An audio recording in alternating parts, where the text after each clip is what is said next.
हैं वो आपको न्यू बनाते हैं और वो समझाते हैं कि चैप्टर को कैसे समझा जाता है, ठीक है? तो अब हमारा जो चैप्टर है वो है परंपरागत ऊर्जा स्रोत में जो पहला है ईंधन का हिस्सा वो है ठोस प्रकार के ईंधन। आराम से पढ़ना, क्या होता है सब कुछ मैं बताऊँगा आराम से टू द पॉइंट, ठीक है? बहुत बढ़िया।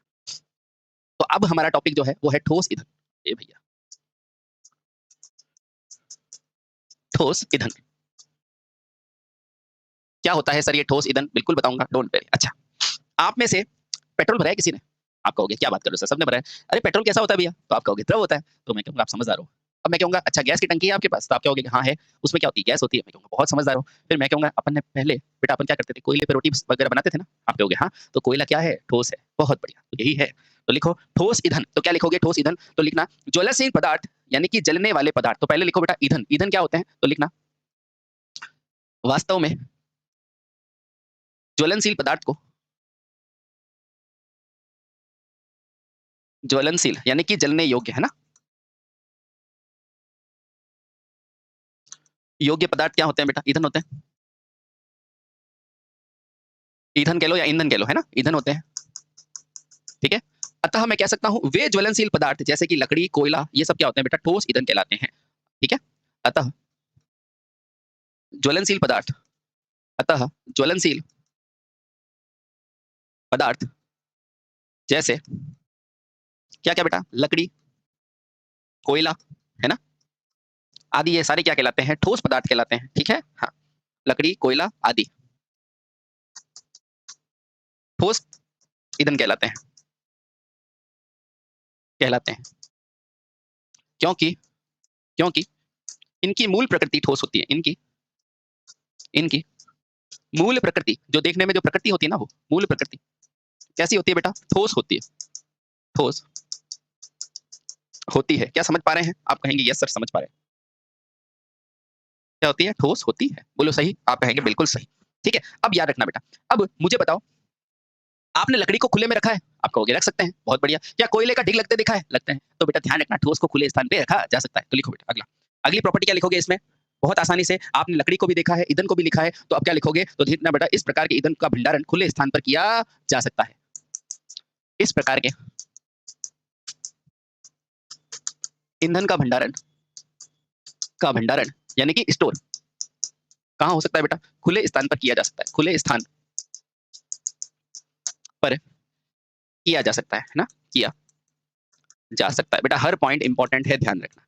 इसके साथ ही बेटा ये भी ध्यान रखना, साथ ही इन्हीं की लागत भी क्या होती है बेटा? कम होती है, ठीक है? और सेकंड पॉइंट क्या है? साथ ही ठोस ईंधन की लागत यानी कि मूल्य भी कैसा होता है? कम होती है। लागत भी कम होती है। अब आप कहोगे सर ये कम कैसे होती है? थोड़ा समझाओ। देखो बेटा पेट्रोल ज़्यादा महँगा है या कोयला? समझ में आया? हाँ, तो ये सस्ता होता है, ठीक है? बहुत बढ़िया। तो वही तो लिखा है बेटा इसकी लागत भी कम हो सकती है। पेट्रोल को खुली जगह पे रख सकते हैं, आग पकड़ लेगा। लेकिन बेटा इसको खुली जगह पे रख सकते हैं, ठीक है? चलो दोनों पॉइंट आपके दिलो-दिमाग में बस चुके हैं, ठीक है? बहुत बढ़िया। अब ध्यान रखो बेटा, पेट्रोल ज़्यादा विस्फोटक होता है या ये? तो आप कहोगे पेट्रोल, तो लिखना बेटा इसमें विस्फोटक की समस्या भी कम होती है या ऐसे लिखना बेटा इस प्रकार के ईंधन में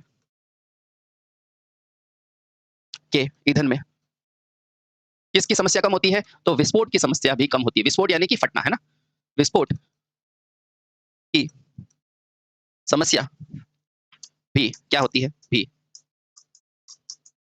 कम होती है। क्या इस बात में समझ पा रहे हैं आप? बिल्कुल सर समझ पा रहे हैं। चलिए, अच्छा तो इसकी कुछ हानियाँ भी होगी। तो देखो बेटा इसकी लागत कम है, इसे खुले में रख सकते हैं। इसमें बेटा क्या है? विस्फोट भी कम है, तो इसका मतलब क्या है? इसमें इसके जलने पर दहन की ऊष्मा भी कम होगी। क्या समझ पा रहे हो? समझ पा रहे हैं। जैसे मैंने खाना खाया, वो सारा पच रहा है और मैं काम कर पा रहा हूँ, है ना? इसका मतलब क्या है बेटा? ईंधन से ऊर्जा बन रही है। समझ में आया? इसी प्रकार बेटा इसके अंदर विस्फोट कम हो रहा है, इसका मतलब बेटा क्या है? इसके अंदर कैलोरीफिक मान क्या है? कम है। कैलोरी क्या है? ऊर्जा की इकाई। तो अगला पॉइंट इंपॉर्टेंट है, बेटा ध्यान रखना, नोट करके लिखो। क्या लिखेंगे? ठोस ईंधन की प्रमुख हानि यह है कि इसका कैलोरीफिक मान क्या होता है? कम होता है। नोट करके लिखना इंपॉर्टेंट, अगले पेपर पे लिखा देता हूँ। मोस्ट इंपॉर्टेंट पॉइंट है, ध्यान रखना बेटा। ठोस ईंधन की प्रमुख हानि यह है कि प्रमुख हानि यह है कि इसकी अब ऊर्जा की इकाई क्या होती है? कैलोरी होती है ना? बिल्कुल। तो लिखना इसकी कैलोरीफिक वैल्यू कैलोरी या ऐसे लिखो बेटा इसके दहन की यानी कि जलाने की दहन की कैलोरीफिक वैल्यू यानी कि कैलोरी वाली वैल्यू कैलोरीफिक वैल्यू क्या होती है बेटा? कम होती है। इंपॉर्टेंट। तो बताओ पेट्रोल में कैलोरीफिक वैल्यू क्या होगी, ज्यादा, और बेटा उसके ज्यादा सिलेंडर में उससे भी ज्यादा, ठीक है, वो गैस है, ठीक। चलिए बहुत सही, इसकी कैलोरीफिक वैल्यू कम होती है। चलो अब ध्यान रखना बेटा, लेकिन ध्यान रखना साथ ही इसके दहन को नियंत्रित करना क्या होता है, मुश्किल होता है। यदि आग लग गई तो लग गई, है ना, फिर उसको नियंत्रित नहीं किया जा सकता, ज्यादा ज्यादा पानी डाल के बुझाओ, उसको कुल मिला के करोगे ना तो भी उसमें से ऊष्मा निकलती रहेगी, है ना। तो लिखना साथ ही इस ईंधन की दहन को क्या करना मुश्किल है बेटा, नियंत्रित करना भी मुश्किल है, नियंत्रित करना भी मुश्किल है। क्या बेटा ये तीनों चारों पॉइंट आप पढ़ लिए हैं, आप बोलेंगे सर बिल्कुल पढ़ लिए हैं, ठीक है, बहुत सही, ठीक है। चलिए तो ये आपको बेटा दहन के लिए अगर आपको कोई भी थ्योरी वाला क्वेश्चन पूछेगा तो आप बता दोगे कि भैया ठोस कौन होता है जिसे खुले में रखा जा सकता है, ठोस ईंधन क्या होता है जिसके दहन की कैलोरीफिक ऊष्मा कम होती है, ठोस क्या होता है जिसमें बेटा दहन के पश्चात विस्फोट की समस्या क्या होती है, कम होती है। लेकिन ठोस के दो घाटे भी हैं, क्या है कि एक तो इसका कैलोरीफिक मान कम होता है और दूसरा घाटा क्या है कि ध्यान रखना बेटा ऊर्जा अगर इसमें आग लग गई तो फिर लग गई, ठीक है, उसको नियंत्रित करना क्या है मुश्किल है। ठोस के उदाहरण जैसे कि लकड़ी और कोयला। तो ये हमने समझा कि परंपरागत में ठोस ईंधन क्या होता है, ठीक है। अब उसी प्रकार बेटा दूसरा हम पढ़ेंगे द्रव ईंधन क्या होंगे, शांति से पढ़ना। दूसरा पढ़ते हैं द्रव ईंधन, ठीक है। तो नंबर 2 पढ़ते हैं द्रव ईंधन। द्रव ईंधन, अब ये द्रव ईंधन क्या होता है देखना बेटा, ठीक है। पहला समझो द्रव ईंधन क्या है, तो लिखना बेटा यह सभी द्रव ज्वलनशील अवस्था वाले पदार्थ हैं, ठीक है। तो सभी द्रव्य अवस्था वाले ज्वलनशील पदार्थ इस श्रेणी में आते हैं। तो लिखना यह ईंधन, ऐसे लिखो, यह ईंधन मूल रूप में किस अवस्था में मिलते हैं, तो द्रव अवस्था में मिलते हैं, में प्राप्त होते हैं। अतः इन ईंधन को क्या कहते हो बेटा, द्रव्य ईंधन कहते हैं। वही पदार्थ की दूसरा भाग क्या होता है, ठोस, द्रव और गैस, तो ये द्रव वाला है, ठीक है। अब इसके उदाहरण क्या होगा, जैसे ठोस का था कोयला और ये, तो बेटा इसका उदाहरण क्या है, जैसे मिट्टी का तेल, है ना। तो लिखो उदाहरण, क्या लिखोगे उदाहरण में, लिखो जैसे पेट्रोल, डीजल, मिट्टी का तेल। जैसे लिखो सर पेट्रोल द्रव है कि नहीं है, बिल्कुल है। डीजल है कि नहीं है, बिल्कुल है। केरोसिन, बिल्कुल है। ये केरोसिन का नाम पूछा जाता है बेटा, इनको हल्के में मत लेना, केरोसिन को कहते हैं मिट्टी का तेल, केरोसिन, है ना, मिट्टी का तेल। इसके अलावा और कौन सा ईंधन देखा है आपने, तो आप कहोगे एल्कोहलिक द्रव्य ईंधन, है ना, एल्कोहलिक प्रकार के ईंधन, एल्कोहलिक जिसके अंदर एल्कोहल की मात्रा होती है ना, एल्कोहलिक द्रव्य ईंधन। बेटा ये तो आपको याद होने ही चाहिए।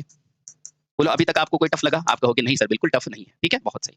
अब ध्यान रखना बेटा, क्या ठोस के मुकाबले, भाई ठोस के तो दहन की कैलोरी की ऊष्मा क्या थी बेटा, बहुत कम थी। देखो आपने क्या लिखा है यहाँ पे, देखो कहाँ गया, यहाँ नहीं है, लकड़ी है, ये जलने योग्य है, ठीक है।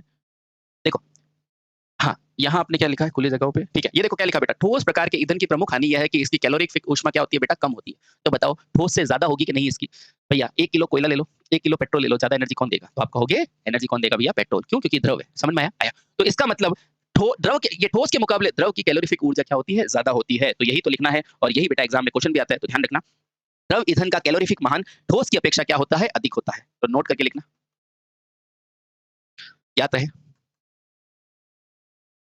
द्रव ईंधन का कैलोरीफिक मान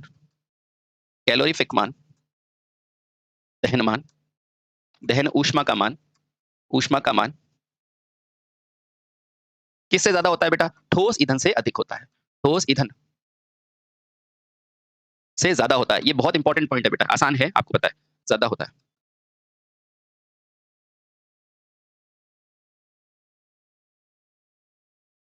बिल्कुल सर समझ में आ गया, ठीक है। लेकिन ध्यान रखना बेटा, और इसके दहन के लिए अपेक्षाकृत कम ऑक्सीजन की आवश्यकता होती है। सेकंड पॉइंट देखो, इधर आओ, सेकंड पॉइंट लिखना, नोट करो। द्रव्य ईंधन, भाई आग लगने के लिए क्या चाहिए, 3 चीजें तो चाहिए आपको, ईंधन चाहिए और क्या चाहिए बेटा, ऑक्सीजन चाहिए और क्या चाहिए, ऊष्मा चाहिए, यही तो चाहिए। हाँ तो ध्यान रखना बेटा, द्रव्य ईंधन के जलने के लिए अपेक्षाकृत, इसकी अपेक्षा में ठोस की अपेक्षाकृत कम ऑक्सीजन की आवश्यकता होती है बेटा। सीधे सीधे क्वेश्चन आते हैं, कम ऑक्सीजन, क्योंकि ऑक्सीजन के बिना तो कोई भी जलता नहीं है ना। हाँ, ऑक्सीजन की आवश्यकता होती है। क्या ये बात समझ पा रहे हैं, बिल्कुल बेटा, एक एक पॉइंट इंपॉर्टेंट है, ठीक है, बहुत सही। अब इसकी एक हानि भी है, क्या हानि है, इसकी प्रमुख हानि है कि बेटा ये ज्यादा ज्वलनशील होने के कारण अग्नि, स्पार्किंग तथा आंधी तूफान से सुरक्षित रखना पड़ता है। तो लिखना बेटा, नोट करके लिखो, क्योंकि क्योंकि यह क्योंकि यह ज्यादा क्या होते हैं बेटा, ज्वलनशील होते हैं, ज्यादा ज्वलनशील होते हैं। अतः यदि इन्हें हल्की सी क्या मिल जाए, हवा मिल जाए, यदि इन्हें हल्की सी ज्यादा हवा मिल जाए तो क्या कर सकते हैं, विस्फोट कर सकते हैं, विस्फोट कर सकते हैं। इसलिए आपको पता है बेटा, पेट्रोल में सब में लॉक लगा के रखते हो आप, है ना, कर सकते हैं। अब देखो बेटा, अतः इन्हें किससे सुरक्षित रखते हैं, अतः इसे, आपको पता है बेटा पेट्रोल पंप के बाहर क्या लिखा होता है, आग से सावधान, क्यों, क्योंकि आग होगा तो बेटा ये अग्नि पकड़ लेगा। बहुत बढ़िया। तूफान आता है तो भी बेटा ये अग्नि पकड़ सकता है। तो ध्यान रखना बेटा, इसे किस किस से सुरक्षित करते हैं, इसे अग्नि से, स्पार्किंग से, ऊष्मा से तथा आंधी तूफान से सुरक्षित रखना पड़ता है। अतः इसे अग्नि से, ये इंपॉर्टेंट पॉइंट है, अतः इसे बेटा अग्नि से, अतः इसे अग्नि से, आंधी तूफान से, आंधी तूफान से, ऊष्मा से, ऊष्मा से, और बेटा एक और ध्यान रखना, इसके अलावा अग्नि हो गया, आंधी तूफान हो गया, ऊष्मा हो गया, और स्पार्किंग, यस, स्पार्किंग से, स्पार्किंग आदि से क्या करना पड़ता होगा बेटा, सुरक्षित रखना पड़ता है, सुरक्षित रखना होता है। इसलिए आपको पता है बेटा, पेट्रोल पंप पे कभी भी आपको क्या खुला देते हैं क्या, आप वो बॉटल लेके जाते हो तो ज्यादातर पेट्रोल पंप वाले मना कर देते हैं ना, क्योंकि गवर्नमेंट का रूल है बेटा, कभी भी खुले में पेट्रोल को नहीं दिया जाता, वो इसीलिए, ताकि बेटा स्पार्किंग वगैरह से आग नहीं पकड़े। ठीक है, बहुत समझ में आया, आ गया सर, ठीक है, चलिए। तो उम्मीद करता हूं बेटा अभी तक आपको कोई भी डाउट नहीं आया होगा। मुझे बताओ, ठोस ज्यादा ऊष्मा देगा या द्रव, आप कहोगे द्रव, ठीक है। ठोस को ज्यादा सुरक्षित रखना पड़ता है या द्रव को, आप कहोगे द्रव, क्यों, क्योंकि वो ज्वलनशील है। किससे सुरक्षित रखना पड़ेगा, तो आंधी तूफान और अग्नि, स्पार्किंग, इनसे, ठीक है, बहुत बढ़िया। अब मुझे बताओ, ठोस को खुले में रखा जा सकता है, आप कहोगे रखा जा सकता है, इसको खुले में नहीं रखा जा सकता। क्या इतनी बात समझ पा रहे हो, बिल्कुल समझ पा रहे हैं। अब इसी प्रकार बेटा तीसरा ईंधन है, उसे कहते हैं बेटा कौन सा, गैसीय ईंधन। आराम से पढ़ना, तीसरे प्रकार का ईंधन कौन सा है, गैसीय ईंधन, ठीक है, लिखो, ये हो गया। अब लिखो गैसीय ईंधन, हर लाइन से बेटा क्वेश्चन बन सकता है, ध्यान रखना। गैसीय ईंधन, अभी अपने को आसान लग रहा है, लेकिन एग्जाम में ये चीजें टफ लगती है, इसलिए अभी आराम से पढ़ो। गैसीय ईंधन सर क्या होता है, तो लिखना बेटा, इसके अंतर्गत LPG, CNG, hydrogen, acetylene gas आदि आते हैं। तो लिखना इसके अंतर्गत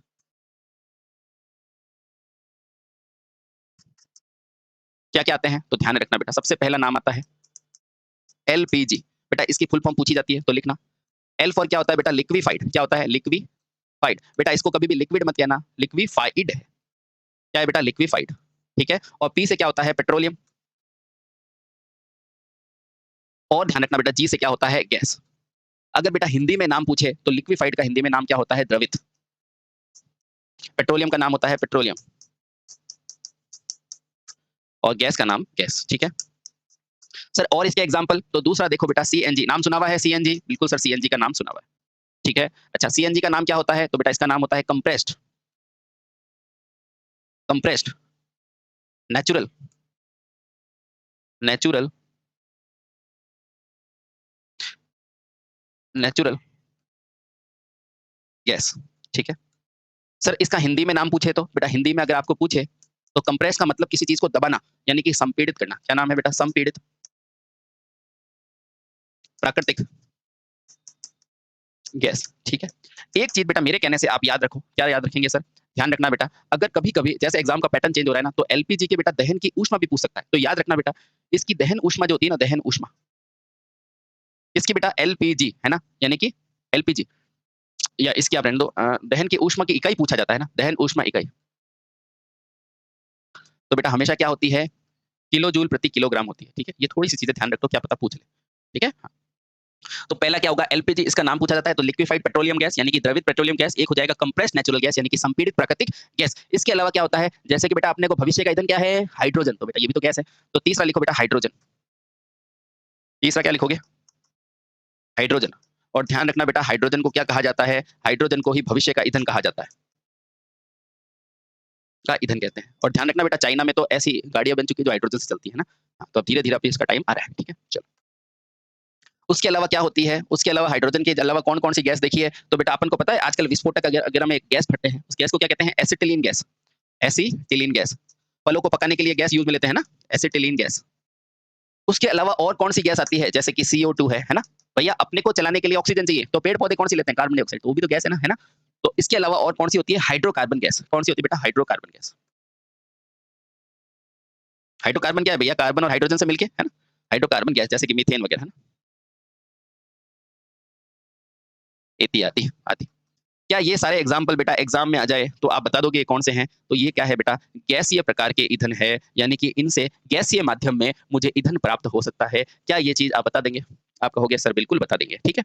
अब मुझे बताओ, ठोस, द्रव और गैस, इसमें से दहन की कैलोरिक ऊष्मा किसमें ज्यादा होगी? तो आप कहोगे गैस में। क्यों? क्योंकि ठोस को गर्म करते हैं तो क्या मिलता है, द्रव, द्रव को क्या करता है, गैस। याद आया? आया। आ जाओ, इसलिए बेटा मैं आपको फर्स्ट चैप्टर में पढ़ाता हूँ पदार्थ, है ना?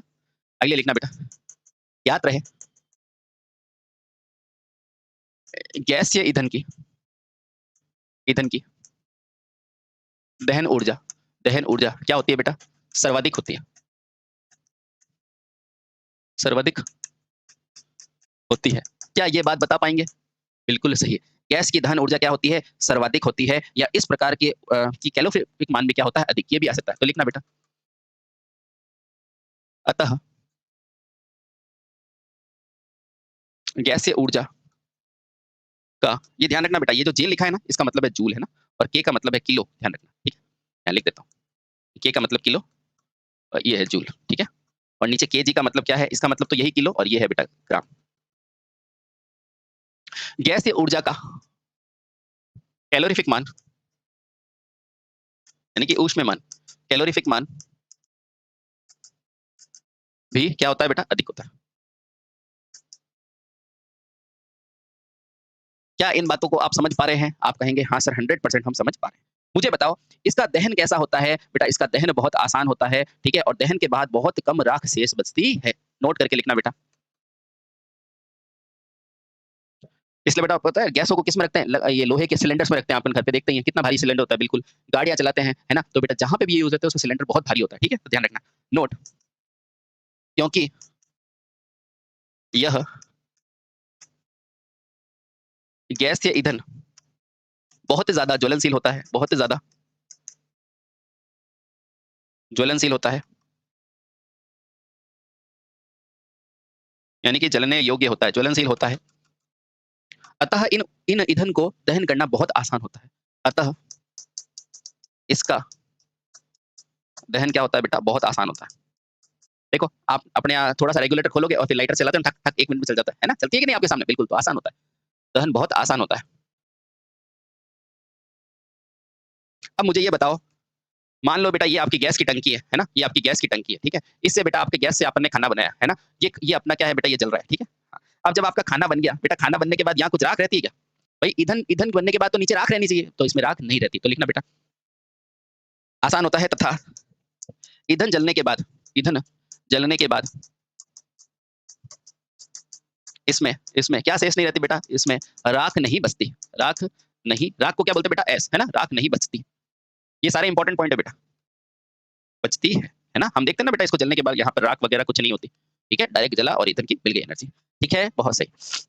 मुझे बताओ, आप ठोस को तो खुले में रख सकते थे, है कि नहीं? द्रव को खुले में रख सकते थे, नहीं, और इनको तो बिल्कुल नहीं। क्यों? क्योंकि इनको तो हल्की ऊर्जा देते ही ये जल जाएंगे। तो बेटा ध्यान रखना, इनका भंडारण बड़ा मुश्किल होता है कि नहीं? तभी तो अपन बड़ी बड़ी लोहे की टंकियों में इनको रखते हैं, है ना? तो लिखना बेटा, याद रहे, क्यों इसका दहन अपेक्षाकृत क्या होता है, कठिन होता है, क्योंकि यह बहुत ज्वलनशील होती है।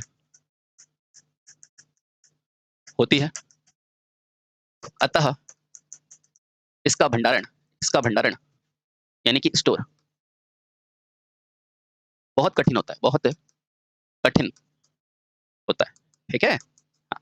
अब एक पॉइंट और ध्यान रखना बेटा, इसके भंडारण में अपन को क्या करना पड़ता है? अब इसको इकट्ठी करनी है ना? इसको इकट्ठी करनी है, तो बताओ कौन से नियम से करेंगे? थोड़ा सा देखो बेटा, तो आपने बेटा ऊष्मा गति के नियम पढ़े होंगे, है ना?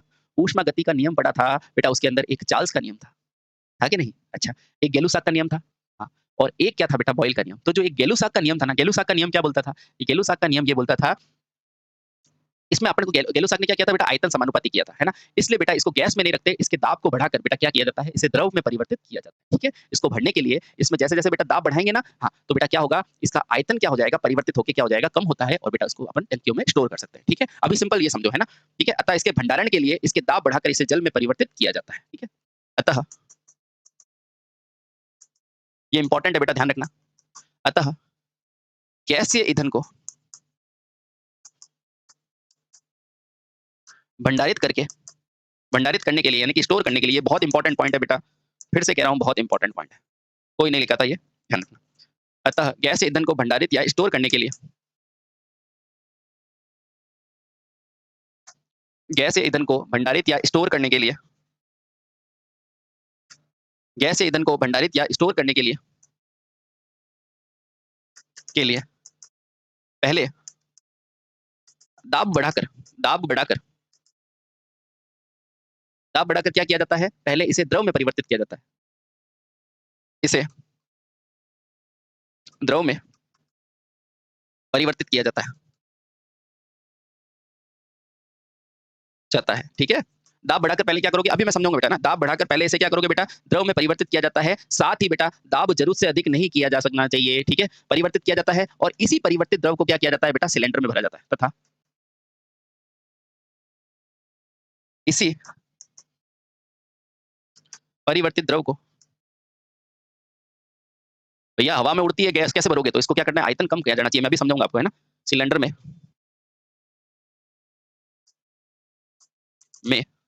भरा जाता है। यहां से बेटा एक बहुत प्यारा एक चीज और ध्यान रखना, यहां नोट करके लिखो बेटा। अब देखो आपको एक आदर्श गैस की इक्वेशन पता है ना, आदर्श गैस की इक्वेशन, आप कहोगे बिल्कुल सही है। एक आदर्श गैस समीकरण पूछता है बेटा, ध्यान में रखना, जिसको नहीं पता है बेटा वो भी समझे।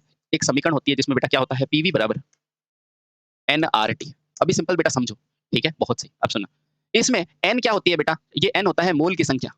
सर ये मोल क्या होता है, मैं बताता हूँ बेटा। जैसे इसके अंदर कोई भी गैस होगी ना बेटा, प्रोपेन, ब्यूटेन, ये गैस होती है बेटा, इनके अणुओं की संख्या, ठीक है। मुझे बताओ एन स्थिर है कि नहीं, भैया मोल है 1 2 3 5, तो बेटा ये भी क्या है, स्थिर है। आप कहोगे ठीक है, ये मोल हो गया स्थिर। बेटा आर क्या होता है, गैस नियतांक होता है, गैस नियतांक। बेटा ये भी क्या है, ये भी बेटा क्या है आपका, स्थिर है, ठीक है, बहुत सही। और टी को भी बेटा क्या कर दिया इसने, स्थिर कर दिया, टी को भी क्या कर दिया, स्थिर कर दिया।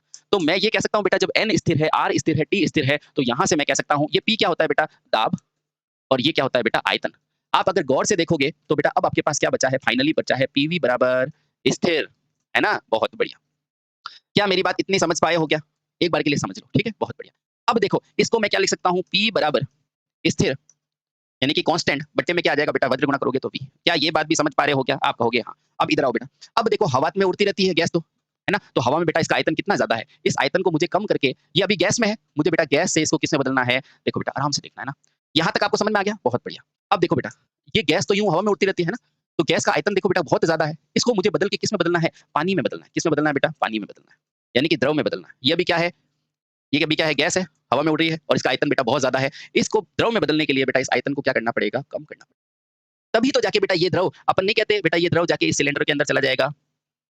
इस सिलेंडर के अंदर कैसे भरोगे बेटा, इस फॉर्म में तो इसको भरोगे ना, है कि नहीं। इसीलिए बेटा इस द्रव का नाम क्या होता है, इस द्रव का नाम क्या होता है, एलपीजी। यानी कि याद करो बेटा, इस द्रव का नाम क्या है, इस द्रव का नाम क्या है बेटा, लिक्विफाइड, यानी कि द्रव नहीं है, इसे द्रव किया गया है, द्रव नहीं है द्रवित, इसे द्रव किया गया है। और बेटा इसीलिए इसका नाम क्या होता है, इसका नाम होता है बेटा द्रवित, यानी कि द्रव नहीं है, इसको द्रव किया गया है, यानी कि द्रवित पेट्रोलियम गैस, पेट्रोलियम गैस। अब जब बेटा इस गैस को आप द्रव में करोगे, यानी कि बेटा आयतन को क्या करना पड़ेगा, कम करना पड़ेगा।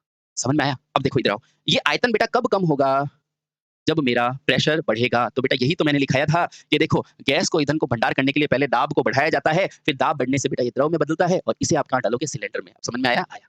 तो बेटा ईंधन ऐसे ही नहीं बनता है, ठीक है, बहुत सही। तो यानी कि मुझे पता चला कि पी बराबर स्थिर बटा में क्या होता है बेटा, वी। इसलिए मैं क्या करूंगा, दाब बढ़ाऊंगा, ताकि मेरा आयतन कम हो जाएगा, और जैसे ही मेरा आयतन कम होगा ना, तो बेटा क्या होगा, मेरा गैस बदल के क्या बन जाएगा, द्रव बन जाएगा, और द्रव को मैं डाल दूंगा इसमें, सिलेंडर में भर दूंगा। बोलो समझ में आया, आया, ठीक है, आया। तो बेटा यही कार्यक्रम होता है, और इसमें आप भरते हो और ये आपके घर तक पहुंचता है, ठीक है, बहुत बढ़िया। अब आओ थोड़ा सा और आगे।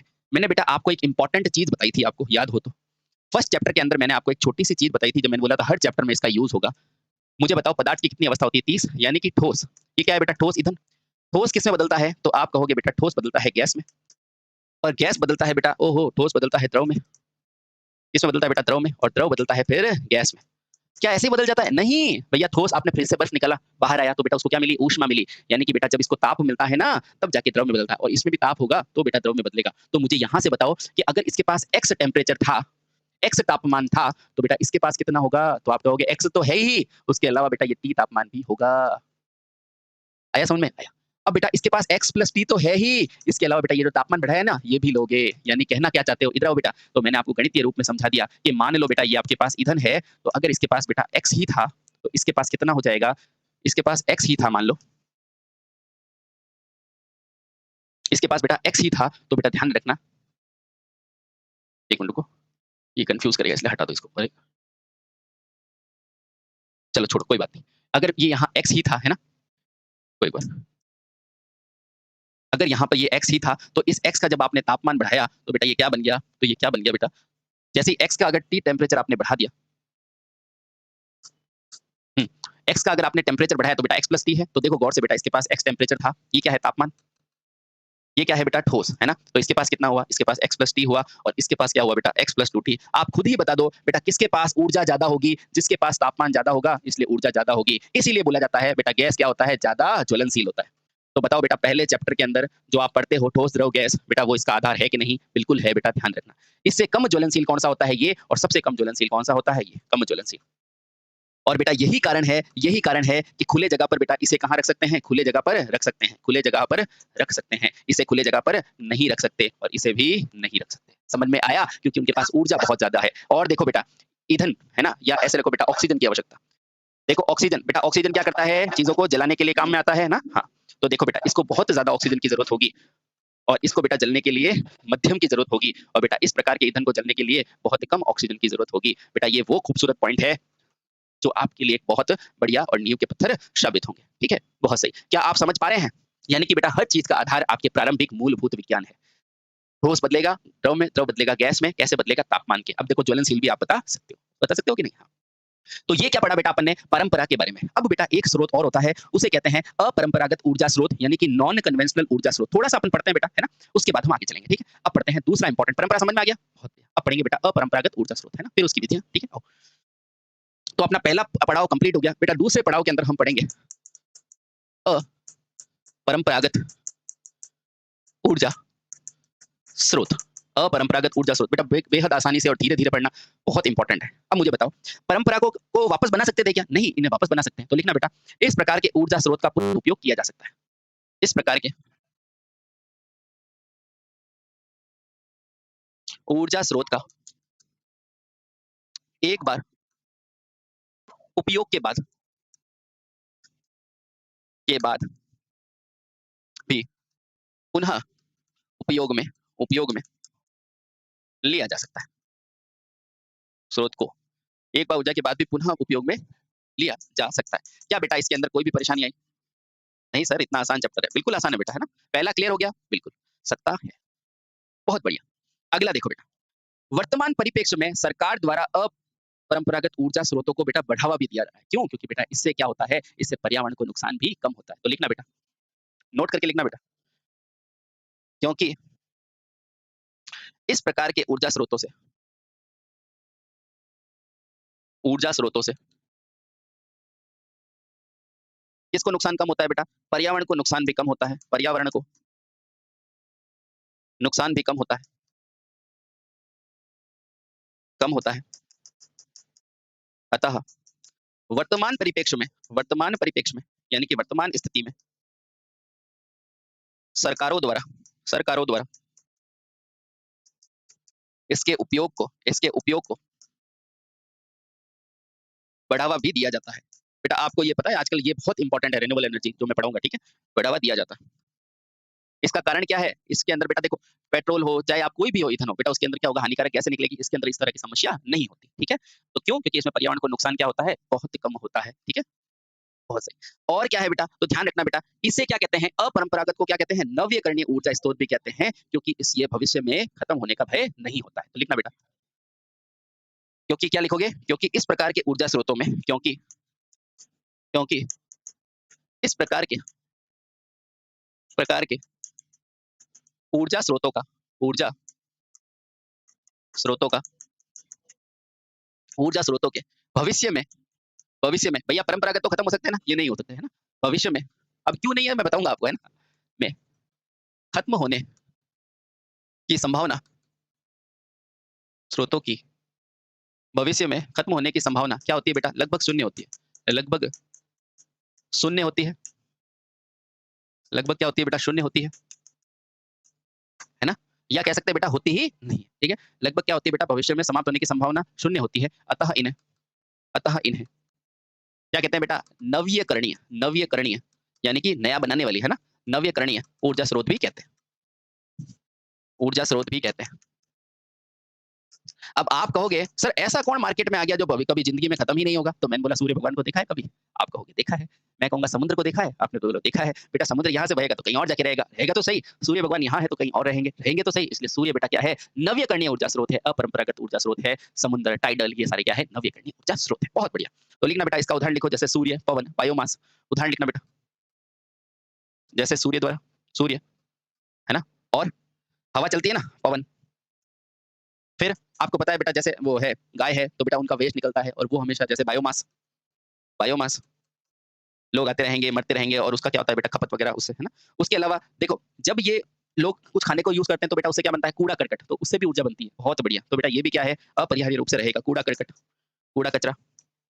और उसके अलावा बेटा आपको पता है जब पशु-पक्षी मर जाते हैं तो बेटा उसकी हड्डियाँ दब जाती है, अवशेष दब जाती है। अभी आपको नहीं मिलता है ना बेटा हड़प्पा की खुदाई में जानवर के मिलते हैं अवशेष, क्यों मिलते हैं? क्योंकि वो रहते हैं, ठीक है? इसका मतलब क्या है? उसके अंदर जब बहुत ज़्यादा समय तक रहेंगे ना बेटा उनके अंदर ऊर्जा होगी और ऊर्जा निकलेगी तो बेटा ताप बढ़ेगा। तो उस ताप से क्या निकलती है? भूतापीय ऊर्जा।